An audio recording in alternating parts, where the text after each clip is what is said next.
Have you ever loved something so much that you just want to make it happen every day?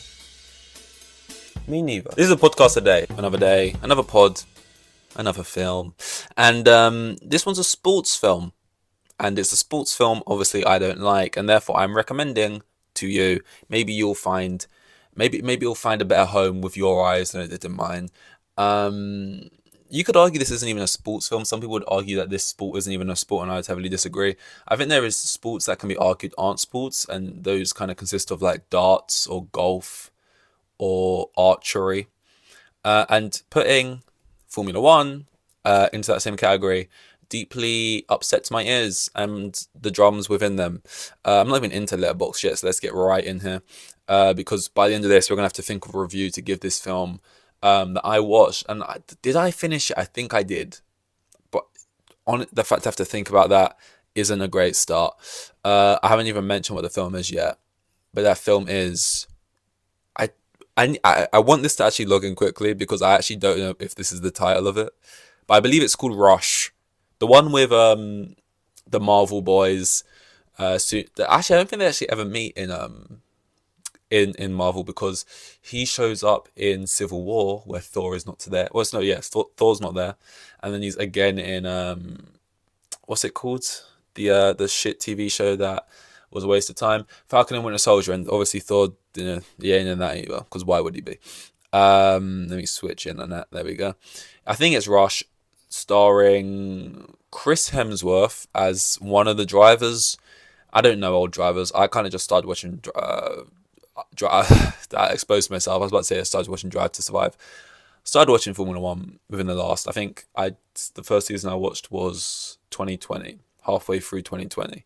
So I've probably seen 3.5 seasons, 2.5, 3.5. I don't remember now. It's all blurring into one. But effectively, I don't know much about the history of it, so I can't even remember. I think it's Senna versus... Don't know. But we're going to find out, because when I bring up the synopsis or whatever, we'll read through it, and you'll get the gist of this film. But yeah, as you know, the basic sort of... it is called Rush, by the way. The basic sort of what we do here is I go through my lowest rated films on Letterboxd, and I recommend them because I have awful taste. This film came out in 2015. No, it didn't. I can't read. 2013. And it's a biographical drama centered on the rivalry between Formula One drivers James Hunt and Niki Lauda during the 1976 Formula One motor racing season. It's going to be hard for me to actually kind of review this one because I don't remember it. But can I just also mention, I didn't really remember it an hour after I watched it either. I actually haven't ever given this one a rating before. And I'm logged in. Here we go. When I first got Letterboxd, you have to kind of you don't have to. You could just kind of start from when you own it to start logging films. But I wanted to try and think of every film I'd ever seen and put it in there. And obviously you're going to forget certain ones.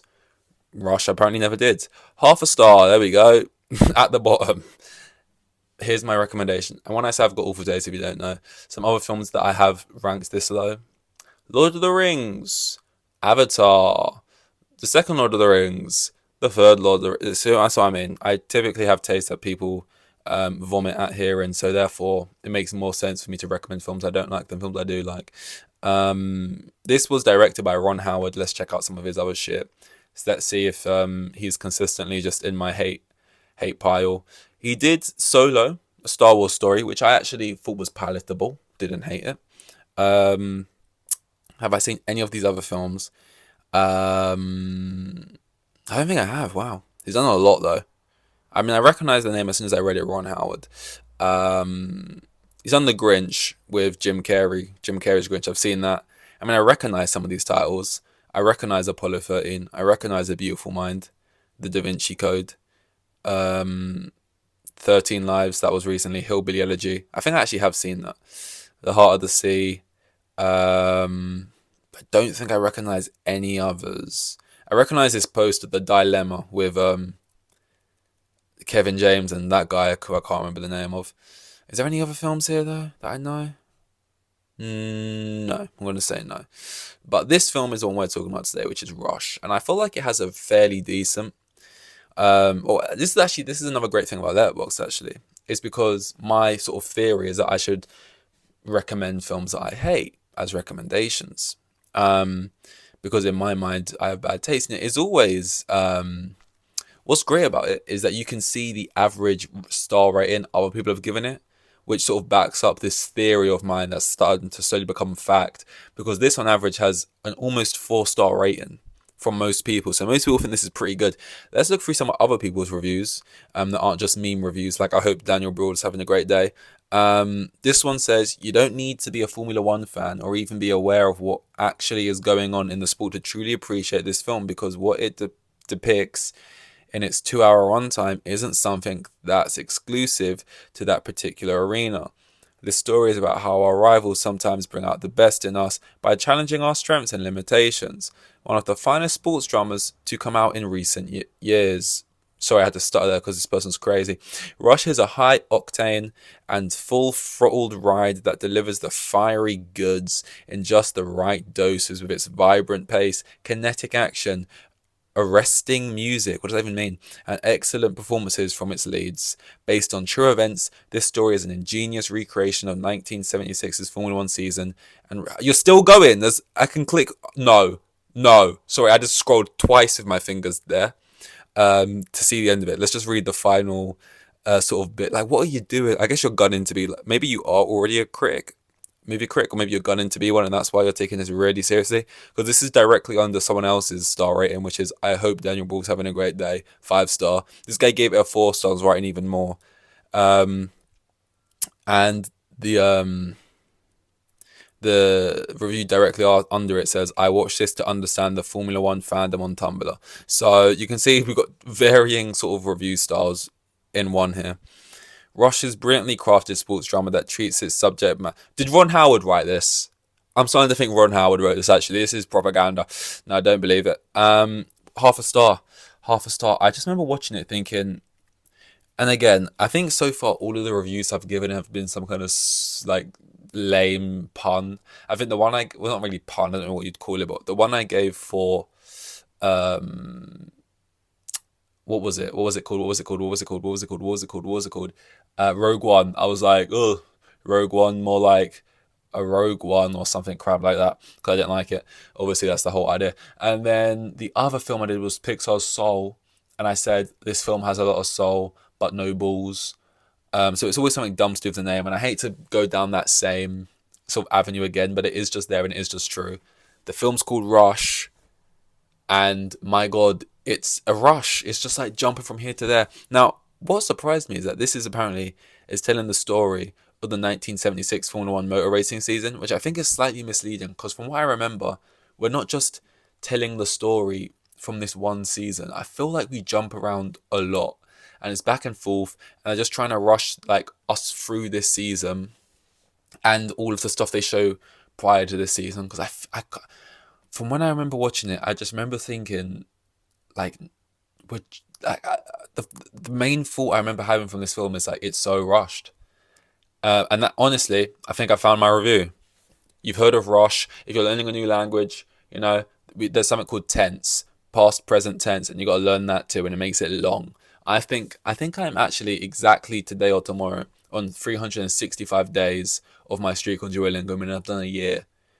And let me just tell you, the tense stuff and everything, masculine, feminine, if you get in French and all that kind of, it ain't nice. So very simply, we're just going to add an ED to the end of the movie title, and the review we're going with, reviewer log, yes please, and I'm just writing rushed.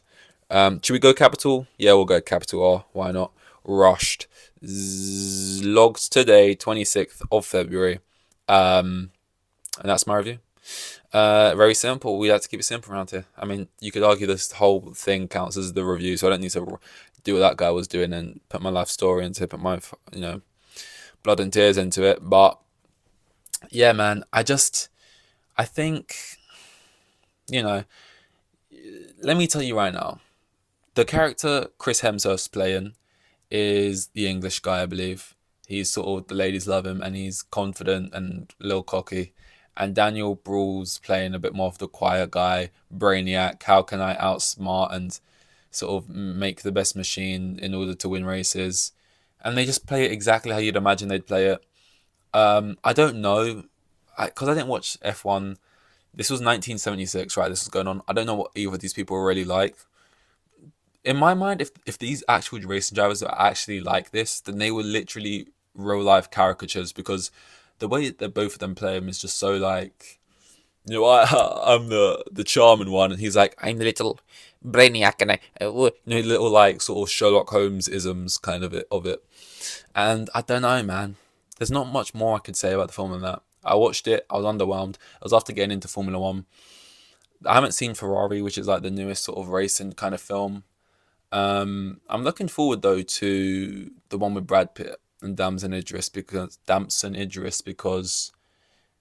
I think mainly because it's been directed or produced, or it's the same cinematographer or whatever as Top Gun Maverick, and they've been talking about how the way they film the cars or the cameras on the cars is all like innovative and new, and they had that whole same kind of spiel when it came to Top Gun Maverick. And to be fair, that was actually right. It looked sick. So if you're getting to get similar shots of like the cameras on the cars and that, then I can only imagine it's gonna look cool.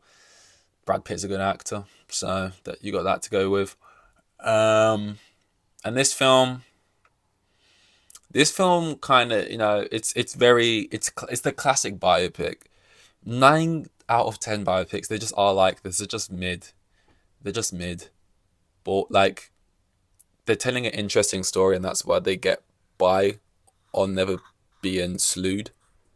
They're always going to look to be decent films because the storyline's good, because it was a real thing that happened. It's a good story, but in reality, an actual small percent of them actually end up actually being good. It's like um, Bohemian Rhapsody won an Oscar. Everyone's like, it's good. Yeah, because Freddie Mercury's interest in his life was cool, so you got a good story there. So that takes you most of the way.